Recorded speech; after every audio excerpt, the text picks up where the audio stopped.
ஒரு நாட்டோட பொருளாதாரம் நகரங்கள்ல உருவாகலாம். ஆனா அந்த நாட்டோட உயிர் விவசாயியின் நிலத்தில தான் துடிக்கிறது. இந்தியாவின் கோடிக்கணக்கான சிறு மற்றும் குறு விவசாயிகளின் வாழ்வாதாரத்துடன் நேரடியாக இணைந்திருக்கும் பிரதான் மந்திரி கிஷான் சம்மன் நிதி திட்டத்துல 22வது கட்ட நிதி இன்னும் விரைவில் வரப்போகுது அப்படிங்கிற செய்தி வெறும் 2000 ரூபாய் தவணை வருது அப்படிங்கிற தகவல் மட்டும் இல்லைங்க. அது ஒரு பருவத்திற்கான நம்பிக்கையும் கூட. விதை வாங்கும் துணிவும் கூட கடன் சுமையை குறைக்கும் சற்று சுவாசம்னே சொல்லலாம். கடந்த கால தாமதங்களால பார்த்தீங்கன்னா கேஒய்சி சிக்கல்கள், சில பதிவு தவறுகள் ஆகிய காரணங்களால காத்திருந்த ஆயிரக்கணக்கான விவசாயிகளுக்கு இப்போ வரும் இந்த 22வது கட்டம் நிர்வாக திருத்தத்தின் சின்னம் மட்டும் இல்லைங்க, நம்பிக்கை மீட்பின் அறிகுறியும் கூட. பிரதமர் நரேந்திர மோடி அவர்கள் தலைமையில் செயல்படும் இந்த திட்டம் நேரடி நிதி பரிமாற்றத்தின் மூலம் விவசாயியின் வங்கி கணக்கில் பணம் செலுத்தும் போது அது ஒரு டிஜிட்டல் எண்ணாக மட்டும் இல்லை, அது ஒரு நிலத்தின் விதையாக மாறும் அப்படிங்கிறதுல ஒரு எதிர்காலத்தோட ஆரம்பம்னே சொல்லலாம். இன்னைக்கு நாம இந்த வீடியோவில் இந்த 22வது தவணை எப்போ வரும், இதோட முழு விவரம் என்ன அப்படின்னு தான் நாம் இன்னைக்கு நம்ம வீடியோவில் பார்க்க போகிறோம். ஸோ 22வது கட்ட நிதி வருதுன்னு சொல்லிட்டு முடிச்சா மட்டும் போதாதுங்க. இந்தியாவின் விவசாய அரசியல், நிதி நிர்வாகம், மத்திய மாநில உறவு, டிபிடி முறை, கிரவுண்ட் ரியாலிட்டி பிரச்சனை, விவசாயிகளின் மனநிலை, தேர்தல் அரசியல், பொருளாதார தாக்கம் எல்லாத்தையும் சேர்த்து டீப்பா பிரேக் பண்ணணுங்க. ஸோ இப்போ பாருங்க, பிரதான் மந்திரி கிஷான் சம்மன் நிதி என்பது பார்த்தீங்கன்னா 2019 தொடங்கப்பட்ட direct income support scheme. So வருஷத்துக்கு 6000 அப்படின்ட்டு 3 தவணைகளாக கிட்டத்தட்ட 2000 ரூபாயாக நேரடியாக விவசாயிகளோட வங்கி கணக்கில் செலுத்தப்படும் ஒரு திட்டம். இது ஒரு சூப்பரான திட்டம்னே சொல்லலாம். ஸோ இதுக்கு முன்னாடி அந்த பட்ஜெட்டில் கூட நம்ம சொல்லியிருந்தோம், இந்த 6000 ரூபாய் அப்படிங்கிறது போதுமானதாக இல்லை. ஸோ அதனால் ஒரு 10,000 ரூபாய் இல்லை 12,000 ரூபாயாக இன்க்ரீஸ் பண்ணணும் அப்படின்னு சொல்லியிருந்தோம்.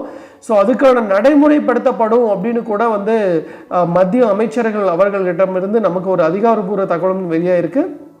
ஸோ எனவே பார்த்தீங்கன்னா வரும் காலங்களில் 6000 ரூபாய் அப்படிங்கிறது ஒரு 12,000 ரூபாயோ இல்லை 10,000 ரூபாயாகவோ இன்க்ரீஸ் ஆக வாய்ப்பு இருக்குது அப்படின்னு நான் இந்த நேரத்தில் தெரிவிச்சுக்கிறேன். ஸோ இது ஒரு சப்சிடி இல்லைங்க, லோன் வெய்வரும் இல்லை, இது அன்கண்டிஷனல் இன்கம் சப்போர்ட் மாடல் தான். ஸோ இதன் மூலம் பார்த்தீங்கன்னா சிறு மற்றும் குறு விவசாயிகளின் சீசனல் கேஷ் ஃப்ளோ கிரைசிஸை ஓரளவுக்கு சமாளிக்க முடியும் அப்படிங்கிற நோக்கத்தில் தான். ஸோ அவங்களுக்கு விதை வாங்குறதுக்கு, உரம் வாங்குறதுக்கு, தொழிலாளி கூலி கொடுக்க, ஸோ இரிகேஷன் செலவு பார்க்க, ஸோ இந்த 2000 ரூபாய் தவணை அப்படிங்கிறது சைக்காலஜிக்கல் செக்யூரிட்டியாக கொடுக்குது அப்படின்னா அது மிகையாகாது. ஸோ 22வது கட்டம் வருது என்ற செய்தி சாதாரண விஷயம் இல்லைங்க. ஏன்னா கடந்த 2025 சில மாநிலங்களில் பார்த்தீங்கன்னா KYC land record mismatch, author seeding பிரச்சனைகள் காரணமாக பார்த்தீங்கன்னா பேமெண்ட்டு டிலே ஆச்சு. ஆனால் ஆயிரக்கணக்கான விவசாயிகள் எதிர்பார்ப்பு நிலையில் இருந்தாங்க. குறிப்பாக சொல்லணும்னா கர்நாடகாவில் விவசாயிகள் பிரச்சனை எழுப்பிய போது பார்த்தீங்கன்னா மாநில விவசாய அமைச்சர் என் சலுவரையா சாமி மத்திய அரசின் கவனத்தை ஈர்த்தார். ஸோ அப்போ என்ன சொல்லியிருந்தார் அப்படின்னா 22,000க்கும் மேற்பட்ட பயனாளிகள் பார்த்தீங்கன்னா 22வது பட்டியலில் சேர்க்கப்பட்டிருக்காங்க என்ற தகவல் வந்திருக்கு. ஸோ இருந்தாலும் பார்த்தீங்கன்னா அது ஒரு administrative clearance plus fund allocation plus beneficiary verification அப்படின்ட்டு இந்த 3 விஷயத்தையும் முடிவடைந்திருக்கிறது என்பதற்கான ஒரு சிக்னல்னே சொல்லலாம். ஸோ இங்கே பார்த்தீங்கன்னா டிபிடி ஆர்கிடெக்சரை இன்னும் கொஞ்சம் கிளியராக சொல்லணும் அப்படின்னா பெனிஃபிஷரி டேட்டாபேஸ் எப்படி உருவாகுது, state government land records upload பண்ணும் முறை என்ன, சென்ட்ரல் போர்ட்டல் வெரிஃபிகேஷன் என்ன சொல்லுது, பப்ளிக் ஃபினான்ஷியல் மேனேஜ்மெண்ட் சிஸ்டம் மூலம் fund transfer, bank rejection reasons, inactive accounts, author mismatch, NPCI mapping errors. So இதெல்லாம் பார்த்தீங்கன்னா விவசாயிகளுக்கு ஏன் பேமெண்ட் தாமதம் ஆகுது அப்படிங்கிறத ஒரு டெக்னிக்கல் பிரேக்காக நம்ம பார்க்கலாம். ஸோ அடுத்ததாக பார்த்தீங்கன்னா பொலிட்டிக்கல் ஆங்கிளில் இந்த திட்டம் பிரதமர் நரேந்திர மோடி தலைமையில் கொண்டு வரப்பட்டது. ஸோ இது வெல்ஃபேர் பிராண்டிங்காகவும் ரூரல் ஓட் கன்சால்டேஷன் ஸ்ட்ராட்டஜியாகவும் பார்க்கப்படுதுங்க. ஸோ ஒவ்வொரு தவணையும் ரிலீஸ் இட் செல்ஃப் பார்த்தீங்கன்னா ஒரு பொலிட்டிக்கல் ஈவெண்ட்டாக மாறுது அப்படின்னு சொன்னால் மிகையாகாது. ஸோ அவங்களோட beneficiary number, total disposal amount, fiscal burden என்ன, இதெல்லாமே பார்த்தீங்கன்னா எலெக்ஷன் நரேட்டிவ்ல முக்கியமான பங்கு வகிக்கிறது அப்படின்னு தான் பார்க்கப்படுது. ஆனால் எக்கனாமிக் இம்பேக்டில் பார்க்கும்போது சில பேர் பார்த்தீங்கன்னா 2000 ரூபாய் ஒரு பெரிய தொகை இல்லைன்னு சில சொல்லுவாங்க. ஆனால் மார்ஜினல் ஃபார்மருக்கு சோயிங் சீசனுக்கு முன் அந்த தொகை டைம்லி கிடைச்சா இன்ஃபார்மல் மணி லெண்டருக்கு செல்ல வேண்டிய அவசியம் மிக மிக குறையும். ஸோ இன்ட்ரெஸ்ட் பர்டன் குறையும், லோக்கல் அக்ரி இன்புட் ஷாப்புக்கு இமீடியட் லிக்விடிட்டி கிடைக்கும், ரூரல் கன்சம்ஷன் ஸ்லைட்டாக பூஸ்ட் ஆகுனே சொல்லலாம். ஸோ இதே நேரத்தில் பார்த்தீங்கன்னா கிரிட்டிசிசம்களுக்கு உண்டு.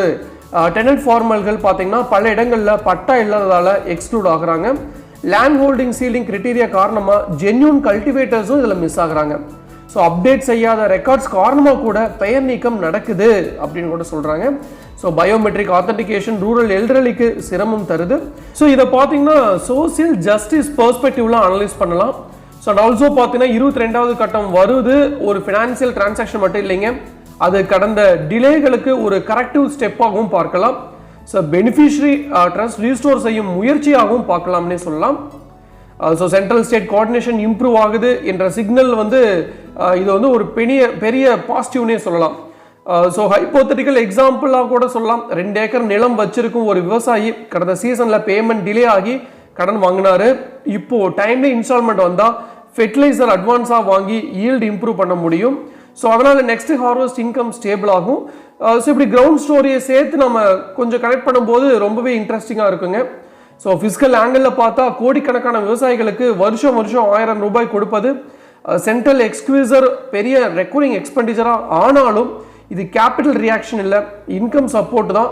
ஸோ அதனால தான் லாங் டேர்ம் ப்ரொடக்டிவிட்டி அக்ரிகல்ச்சருக்கு பார்த்தீங்கன்னா பேரல் ஸ்ட்ரக்சர் ரிஃபார்ம்ஸ் ரொம்ப அதிகமாக தேவைப்படுது. இந்த டூ பார்த்தீங்கன்னா MSP policy, crop insurance, storage infrastructure, market linkage. So இல்லைன்னா இந்த பிஎம் கிஷான் மட்டும் விவசாய கிரைசிஸ் சால்வ் பண்ண முடியாது அப்படிங்கிற பேலன்ஸை இதில் நம்ம இன்க்ளூட் பண்ணி நம்ம சொல்ல வேண்டிய தருணத்தில் இருக்கேன். ஸோ 22வது கட்டம் ரிலீஸ் ஆகும் அப்படிங்கிறது பார்த்தீங்கன்னா rural economy it self confidence signal இல்லை. Beneficiary database, integrity test, governance efficiency measure, political measuring tool, இந்த 4 டைமென்ஷன்லையும் நாம் பார்க்கப்பட வேண்டிய ஒரு விஷயம். ஸோ 2000 ஒரு கணக்கில் வந்து சேரும் போது அது ஒரு டிஜிட்டல் டிரான்சாக்ஷன் மாதிரி தோன்றினாலும் கூட, ஆனால் அந்த தொகை ஒரு விவசாயியின் நிலத்தில் விதையாக மாறுகிறது, அந்த விதை பயிராக மாறுது, அந்த பயிர் நாட்டின் உணவாக மாறுது அப்படிங்கிறதான் இதில் நிதர்சனமான உண்மையாகவே இருக்கு. ஸோ இறுதியாக நான் ஒன்று பேசி முடிச்சுக்கிறேன். ஒரு விவசாயியின் வங்கி கணக்கில் 2000 ரூபாய் வருது அப்படிங்கிறது ஒரு டிரான்சாக்ஷன் மாதிரி தோன்றலாம். ஆனால் அந்த தொகை விதையாக மாறி நிலத்தில் போகும்போது அது உணவாக மாறி நாட்டையே காப்பாற்றுகிறது அப்படிங்கிறதான் உண்மை. பிரதான் மந்திரி கிஷான் சம்மன் நிதி திட்டத்தில் 22வது கட்ட நிதி ரிலீஸ் ஆகும் இந்த தருணம் வெறும் பணம் பரிமாற்றம் மட்டும் இல்லைங்க, அது காத்திருந்த விவசாயிகளின் நம்பிக்கைக்கு கிடைக்கும் பதில், தாமதங்களுக்கு பிறகு கிடைக்கும் உறுதி, நிர்வாக செயல்திறனின் சோதனை. பிரதமர் நரேந்திர மோடி தலைமையில் இந்த திட்டம் தொடர்ந்து செயல்படுவது மத்திய அரசின் ரூரல் ஃபோக்கஸை காட்டுது. ஆனால் இந்த நேரத்தில் டெனட் ஃபார்மர்ஸ், லேண்ட் ரெக்கார்ட் பிரச்சனைகள், கிரவுண்ட் லெவல் வெரிஃபிகேஷன் போன்ற சவால்களை சரி செய்தால்தான் இந்த திட்டம் முழுமையான சமூக நிதி கருவியாக மாறும். ஸோ விவசாயி வலுவானால் நாடு வலுவாகும் என்பதுதான் உண்மை. அந்த உண்மை நிலத்தில் உயிர்ப்பிக்கும் ஒரு முயற்சி தான் இந்த நிதி. இந்த 22வது கட்டம் வெற்றி பெற்றால் அது ஒரு தவணை பணம் மட்டும் இல்லைங்க, அது ஒரு பருவத்தின் நம்பிக்கையும் கூட, ஒரு குடும்பத்தின் சுவாசம், ஒரு நாட்டின் உணவு பாதுகாப்பின் அடித்தளம். ஸோ நிஜமான கூடிய விரைவில் 22வது தவணை வெளியாகும் அப்படிங்கிற எந்த ஒரு சந்தேகமும் இல்லை. ஸோ இதுதான் நான் இன்னைக்கு உங்களுக்கு சொல்ல வர வேண்டிய விஷயம். டெஃபரெண்டாக யூஸ்ஃபுல்லாக இருக்குன்னு நினைக்கிறேன். மீண்டும் இன்னொரு நாள் இது மாதிரி சுவாரஸ்யமான இன்ஃபர்மேட்டிவ் வீடியோ உங்களை சந்திக்கும் வரை உங்களிடமிருந்து விடை பெறுவது உங்கள் மஞ்சள் மாநகர மைந்தன் சிவா.